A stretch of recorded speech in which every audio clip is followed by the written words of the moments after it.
Hi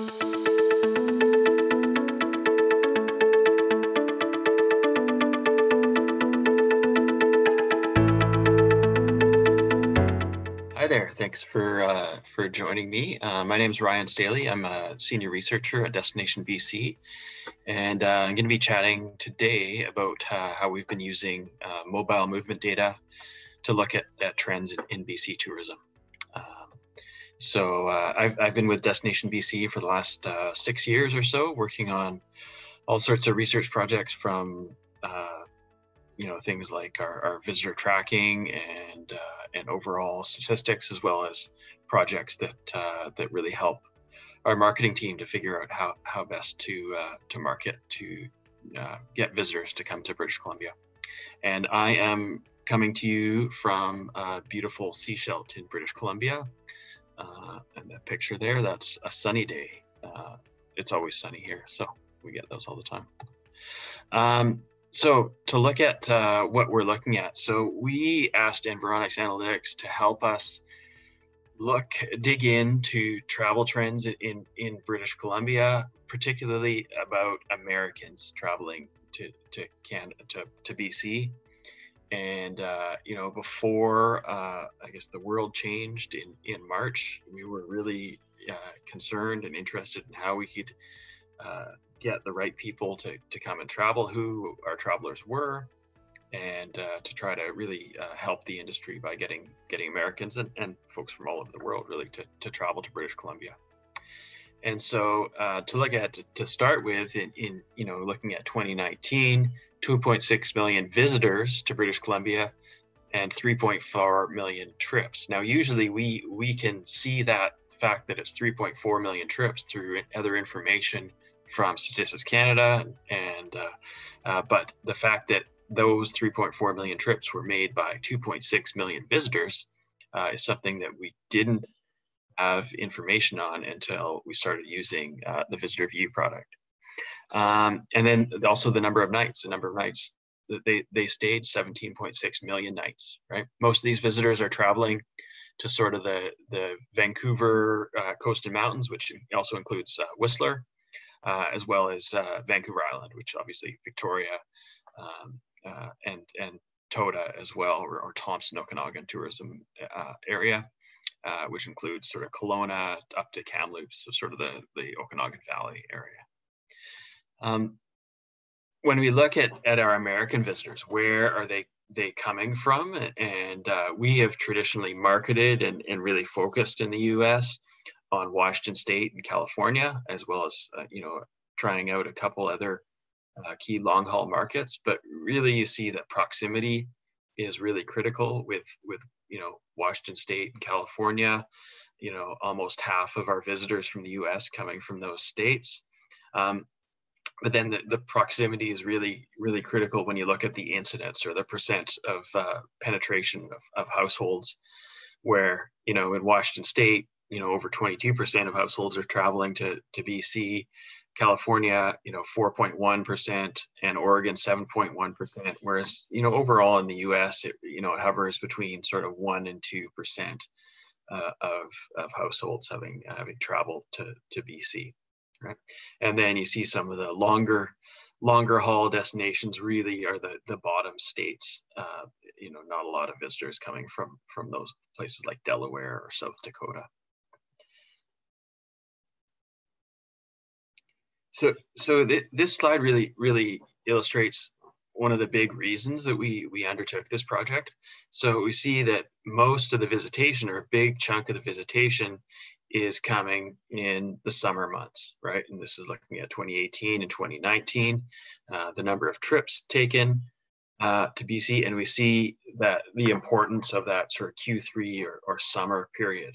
And one of our goals, at least pre-pandemic and eventually coming out of the pandemic, is to spread that peak out so that there is a little bit less seasonality. We were running into capacity constraints in our peak season, in our top attractions. And so a lot of what we were trying to do is trying to figure out okay, well, who's traveling on the shoulder season, and how can we get more of those people, or who's traveling to more remote parts of the province, right? So we're able to see who those people are, and start to figure out how we could attract them. So, the challenge was, before is with, traditional surveys, whether they're done intercept surveys on the ground, or done at the borders, or the airport exit surveys. When you get into smaller sample sizes, particularly in shoulder seasons or in smaller communities, really hard to get a good sense of who those people are, and or capture them in a traditional survey, and particularly try to understand who is traveling to those remote areas or outside the peak season. It's easy to capture a bunch of people in a survey when there's lots of them coming through in the summer, particularly through Vancouver or Village and Whistler, but outside of those places, very difficult. So we were looking to use mobility data to try to, it's almost like think of a really big and cost-effective intercept survey, the mobile data. So try to leverage that to see who these people are. Right, so the goals of this project that we undertook with Environics Analytics was to understand the US visitors to BC, and then ultimately create visitor dispersion strategies and effective marketing programs. Now, we were in the middle of this project earlier in the spring, and we kind of got to a point where we're like, okay, well, we're actually not going to be marketing in the US for a while here. We need to put all this stuff on hold. And so we sort of got to a point where we had some segmentation, and we're starting to build out the plans, but had to sort of put that on pause. And we're starting to look at it again, with the, in terms of planning for what happens when we are able to go back into the market in the US. And so as long as we have a plan, we can delay it for as long as necessary until it's safe to go back into market and to get people traveling again. So VisitorView is the solution that we've been looking at, and it takes the origins and destinations of basically mobile phones, and uses border counts and other administrative data sources to weight that data. And then we can combine, obviously, that when we know the origin and we know the common evening location where somebody obviously lives, we can connect that to their PRIZM profile and get all sorts of information about the population that's traveling, right? And so from this, we created some defining areas in the US in terms of, well, how far are people traveling from, and so that we can kind of put those areas together when we're looking at potentially prospects for marketing to, and then create custom segments that are going to help us help inform our marketing and strategy. Right, and then moving forward, we'll be able to do that, use Envision and sort of ongoing track which segments are coming, and do additional analysis from there. So the first question was, okay, well, if we look at the US, how do we group different areas? We've traditionally gone, okay, well, Washington State is short haul, and California's, long haul, and everything where people can drive is really short haul, and people can fly is long haul. But this really defines those areas a bit more granular. And so we've got micro haul, which is essentially like sort of Seattle, as well as even parts of Alaska that are right on the border. And then short haul, which is just close in, sort of Oregon, places where people can drive relatively easily, sort of under 1,200 kilometers. And then medium haul, which is our California and much of the US, places like Texas. And then long haul, which is basically the eastern seaboard in the US. And one of the critical things when we look at these different travelers from a marketing as well as product development standpoint is that the length of trip is really different. You know, the micro haul or the short haul tend to, come on shorter trips, obviously driving or maybe a weekend trip, whereas those long haul visitors are often coming for almost a week. So it's a little bit of a different product and potentially different segmentation in those areas. What do they look like? Yeah, it's sort of mapping, the short, micro, and then medium haul areas, and we see, most of the visitor or a big chunk of the visitors are coming from that micro haul, but a big portion of the population is also in that medium hauls, but big population centers in California, Texas, and throughout the rest of the U.S.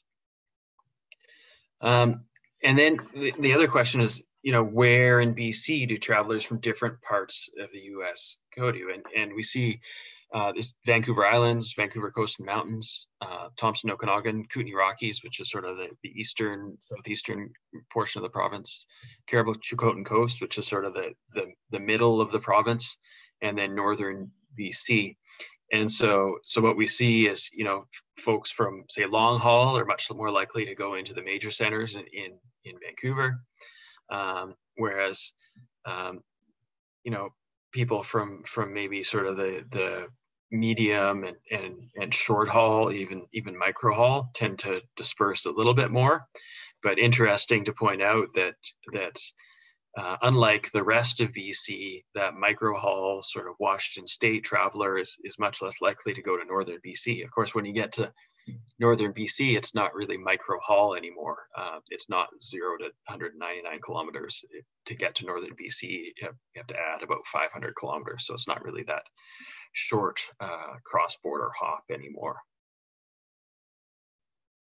And then in terms of seasonality, when we saw that big chunk of visitors in the summer, but where are the opportunities in terms of dispersion?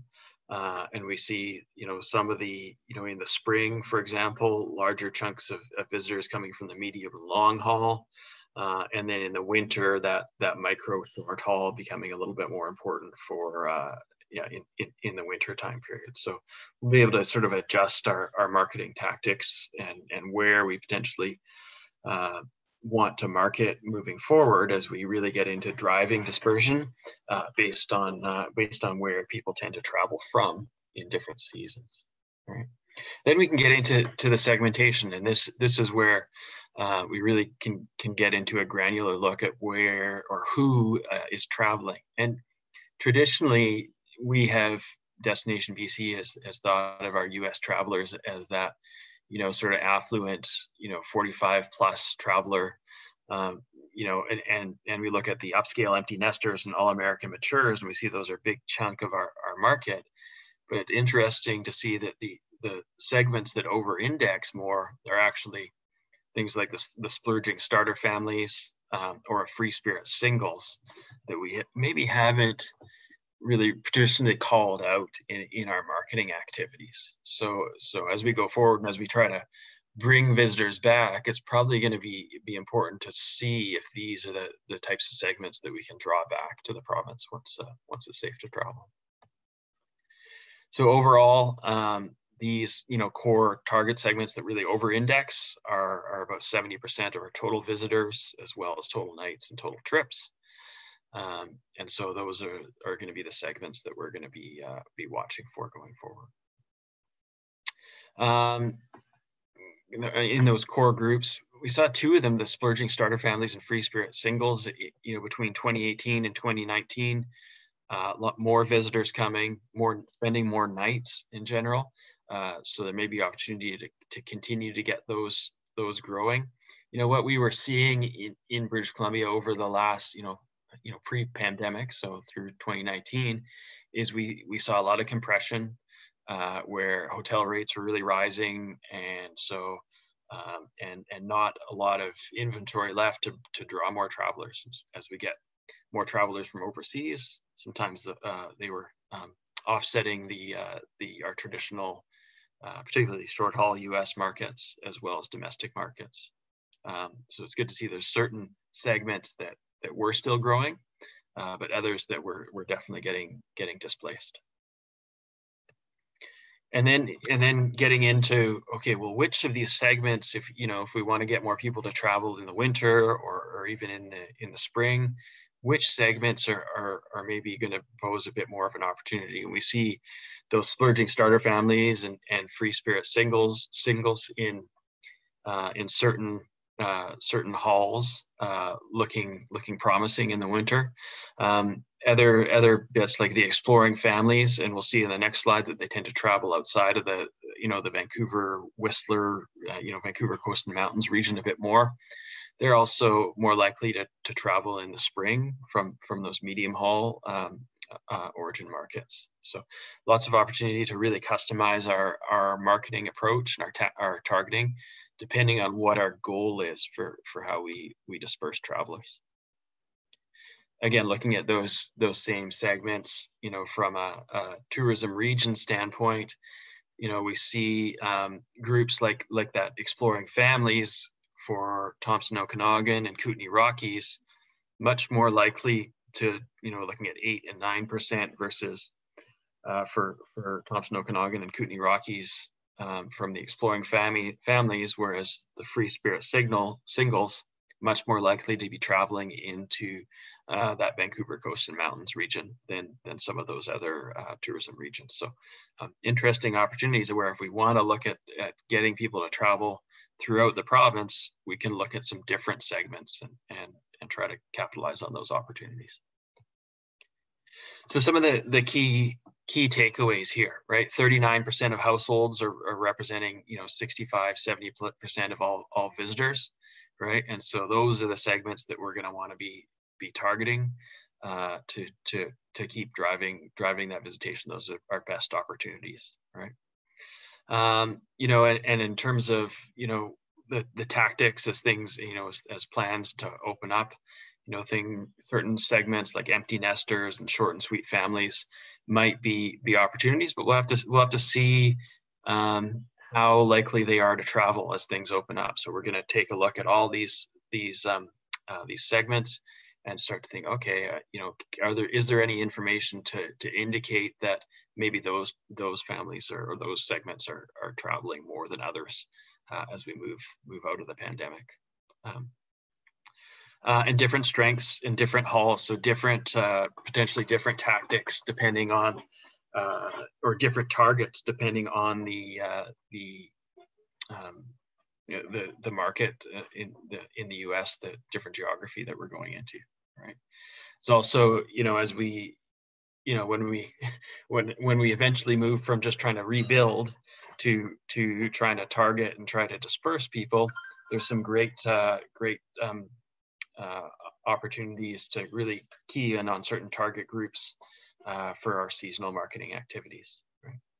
And we'll build creative, and we're going to start to brief agencies and things like that around what our target segments are, when and if or when we're able to go back into market in the US.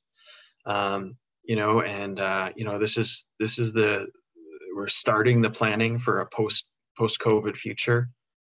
We're going to be ready, and this stuff is certainly going to help us be ready when the time comes. So yeah, so that's our experience so far with working on VisitorView in the US. Obviously a strange time to be thinking about marketing in the US, but we're looking forward to getting back in there and rolling up our sleeves when it's time to do so. If there's any questions, I'd love to take those now.